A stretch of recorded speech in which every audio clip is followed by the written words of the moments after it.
오늘의 말씀은 마태복음 7장 5절 말씀입니다. 외식하는 자여, 먼저 내 눈 속에서 들보를 빼어라. 그 후에야 밝히 보고 형제의 눈 속에서 티를 빼리라. 아멘. 오늘은 우리들을 갈수록 굶주리게 만드는 습관, 외식이라는 주제를 가지고 설교를 하려고 합니다. 외식은 두 가지의 뜻이 있죠. 외출해서 음식점에서 밥을 먹는 것도 외식이고요. 또 겉을 꾸민다, 이것도 똑같은 한글로 표현하자면 외식이라는 뜻입니다. 그러나 오늘 제가 설교하려고 하는 설교의 주제는 바로 후자에 해당하는 우리가 겉과 속이 다른 삶을 살아가는 사람, 외식된 삶, 이것에 대해서 우리가 한번 생각해 보려고 합니다. 현대인들은 대단히 매력적이길 원하죠. 왜냐하면 왜 현대인들이 매력적이길 원하느냐? 우리가 사는 이 시대가 매력이 경쟁이 된 시대가 됐어요. 이번 달 그 신동아에 보니까 서울과학종합대학원의 윤은기 총장이 우리 시대를 가리켜서 매력이 경쟁인 시대다, 이렇게 단정을 했습니다. 다른 사람으로부터 호감을 얻고 관심을 받는다는 것, 이 자체가 이미 경쟁 사회에서 목표를 성취하는데 대단히 도움이 된다는 거지요. 그래서 사람들은 그런 매력이 어떻게 하면 드러날 수 있을까를 생각하다가 외모를 가꾸는 겉모습에서부터 자신의 매력을 발산하려고 노력합니다. 그래서 기업들은 상품의 디자인과 브랜드를 강조하기 시작했고, 사람들은 외모 가꾸기에 온 목숨을 걸고 있습니다. 얼마나 외모라고 하는 것을 사람들이 중요하게 생각하는지, 뜯어 고칠 수 있는 것은 다 뜯어 고치는 세상. 몇 해 전에 여러분 선풍기 아줌마라는 분의 가슴 아픈 이야기를 통해서 성형수술의 위험성을 우리가 알게 됐습니다. 그런데 지금 많은 10대 중고등학생들에게 네 소원이 뭐냐 그러면 1번이 뭔지 아십니까? 성형하는 거예요. 입학 선물로 성형, 졸업 선물로 성형, 무슨 생일 선물로 성형.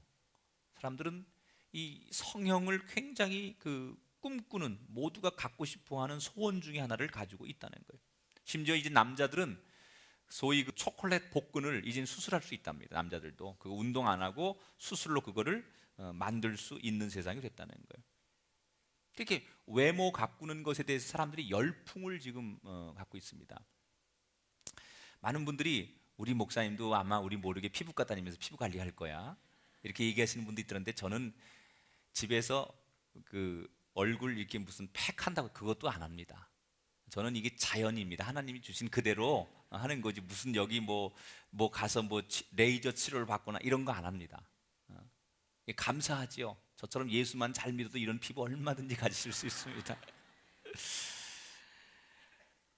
근데 사실 외모를 가꾼다는 이 자체가 저는 그렇게 나쁘다, 이것은 잘못됐다, 이렇게만은 말씀드릴 수 없습니다. 왜냐하면 이미 많은 연구를 통해서 외모가 대인관계라든지 사업에서 실제로 상당한 영향력을 미치고 있는 것으로 조사가 됐습니다.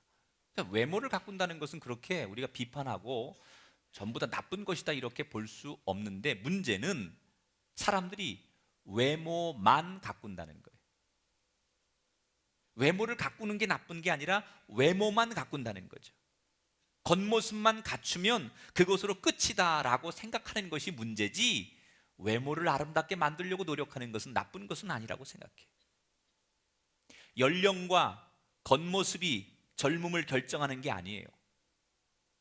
고급차와 명품 장신구가 인격을 대변하지 않습니다. 그 사람이 가지고 있는 학벌과 재산이 그 사람의 고매한 인품을 보여줄 수 없습니다. 여러분, 이런 거 있잖아요. 내가 구매한 제품이 겉은 대단히 화려하고 아주 메이커인데 그 속은 불량인 경우 우리가 뭐라고 그래요? 사기당했다 그러는 거예요. 사기당했다. 마찬가지로 그 사람의 겉모습은 대단히 외모는 화려하고 말도 참 그럴싸한데 그 사람의 실제의 삶을 보니까 천박한 경우 우리는 그를 뭐라고 불러요? 사기꾼이라고 불러요. 명품이나 위인의 진정한 가치는 결코 겉모습에 있지 않다라고 하는 거예요.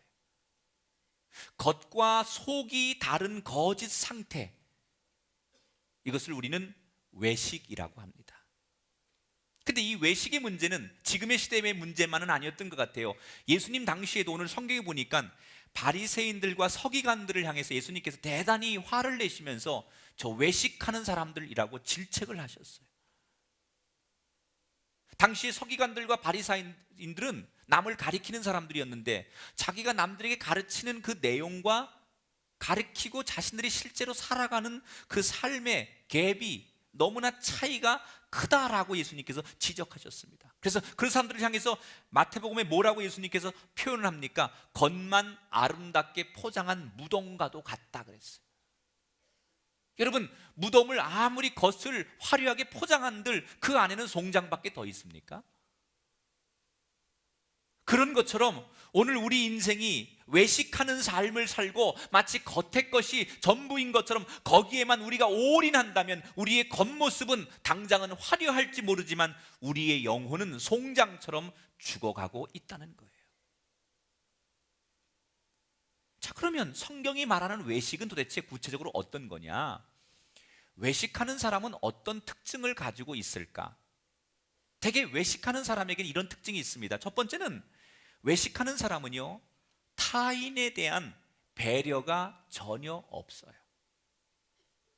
자, 오늘 성경을 한번 읽어볼게요. 마태복음 7장 5절을 같이 한번 읽어봐요. 예수님께서 하신 말씀이에요. 시작. 외식하는 자여, 먼저 내 눈 속에서 들보를 빼어라. 그 후에 밝히 보고 형제의 눈 속에서 티를 빼리라 그랬어요. 그러니까 외식하는 사람인지 아닌지를 우리가 알 수 있는 중요한 기준이 뭐냐?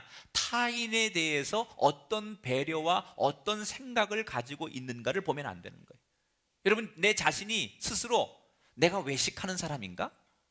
내가 그런 가식적인 사람인가? 라는 것을 스스로 여러분들이 평가하는 기준이 뭐냐? 내가 남을 얼마나 배려하고 있는지를 돌아보면 안다는 거예요. 지금 내 눈에 있는 들보 같은 큰 통나무 같은 약점은 내가 내 문제임에도 불구하고 보지 않고 남의 아주 작은 티끌만한 단점, 잘 보이지 않는 그 단점은 찾아내서 헐뜯고 비난하는 사람들이 바로 성경이 말하는 외식하는 자들의 전형적인 모델이라는 거예요. 요즘 서점가에 가면 무한 경쟁의 시대를 이겨나가는 그런 경영서적들이 참 많이 나옵니다. 그 중에 제가 최근에 근년에 읽은 책 가운데 이 책은 참 많은 경영서적 가운데 우리들이 읽어야 될 책이라고 소개하고 싶은 진짜 군계 일학과도 같은 저는 책이라고 생각해요.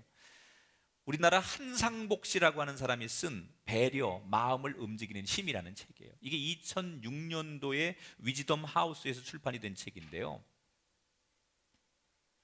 마음을 움직이는 힘, 그건 배려라는 거예요. 이 책은 소설 형식으로 쓰여진 책입니다. 이 책에 등장하는 주인공은 소위 성공하고 출세를 위해서 수단과 방법을 가리지 않고 사는 삶의 패턴을 가진 사람이에요. 남을 짓밟고 남이 어떻게 되든 간에 내가 성공하면 된다라고 생각하는 그런 삶을 사는 사람이에요. 이 사람은 남을 배려하는 것이 단순한 이타주의가 아니라 실상 자신을 위한 것임을 점점점 살아가면서 깨닫게 됩니다. 내가 아무리 능력이 뛰어나고 내가 아무리 대단해도 나 혼자서 아무 일도 할 수 없을 뿐 아니라 이루어낸 성과도 보잘것이 없다는 것을 점점점 인생을 살아가면서 깨달으면서 그는 나중에는 남을 배려하는 것이 진정한 나의 경쟁력이라는 것을 깨달아 간다라고 하는 내용이에요. 결국 이 주인공은 소설 속에서 가정이 이혼 위기 직전까지 갔다가 남을 배려하는 자기의 삶의 태도와 깨달음을 통해서 가정이 회복되고 인생이 행복해진다는 그런 얘기예요. 여러분, 하나님은요 오늘도 외식하는 자를 싫어하십니다.